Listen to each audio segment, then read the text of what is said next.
Facebook has announced that it will not take on any new political ads in the 7 days prior to the U.S. election on 3 November. However, the firm will still allow existing ads to continue to be promoted and targeted at different users. Chief Executive Mark Zuckerberg revealed the measure in a Facebook post. He said that he was worried about divisions in the country potentially leading to civil unrest. He added that Facebook would also label posts from candidates attempting to declare victory before the votes had been counted. The social network has faced criticism for allowing political ads to be micro-targeted on its platform so that they are only seen by small communities rather than debated more widely in the days after they appear. The Mozilla Foundation has claimed that this makes it easier for politicians and their supporters to parade fiction as fact and avoid being called out on it until it is too late, particularly as Facebook has previously said ads placed by candidates would not be fact-checked. The new steps could serve as a precedent for how the firm handles elections elsewhere in the future. Facebook also revealed that it would remove videos of President Trump encouraging voters in North Carolina to vote twice, which is illegal.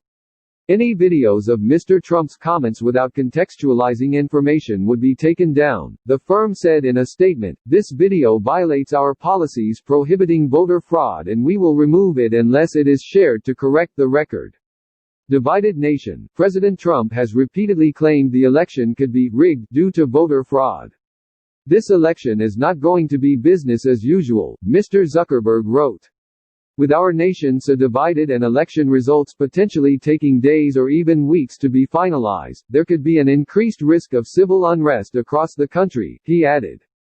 In an effort to stymie the spread of rumors and deliberate falsehoods on Facebook, the firm has said it will implement a series of measures. Mr. Zuckerberg also said that Facebook had also strengthened its enforcement policies against movements known to spread conspiracy theories, such as QAnon. Thousands of Facebook groups associated with these movements had already been removed, he said. The moves have, however, attracted criticism. The chief of Media Matters for America, a liberal media monitoring body, described it as being a pointless PR stunt. They will still let political ads be rerun and targeted to new groups during the last week so long as the ad was run and had one impression before the 27th of October, tweeted Angelo Carusone. So, you can run a bad ad now, pause it and then reuse it that week. An academic who specializes in how tech and politics interact made a related point. Campaigns will produce and run thousands of pieces of creative in the days before the cutoff so they can run the final week, said Daniel Kreis, an associate professor at the University of North Carolina at Chapel Hill. By James Clayton, North America technology reporter. What Mark Zuckerberg is really concerned about here is system lag. He knows the period before and after the U.S. elections are likely to be toxic on Facebook. Paid political adverts usually take time to analyze. Decisions around placing warnings on ads, or even taking them down, can take days.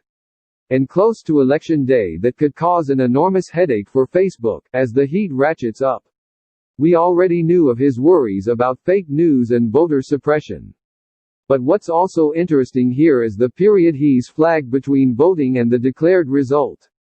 As he acknowledges, it could take days for a winner to be announced. Zuckerberg has identified this potential legitimacy vacuum as a great danger for the U.S. He believes it could be the setting for civil unrest in America. That's why he's flagging up early that anyone looking to delegitimize the vote will be targeted by Facebook moderators. Considering Trump is already questioning the legitimacy of the election that could get very, very messy.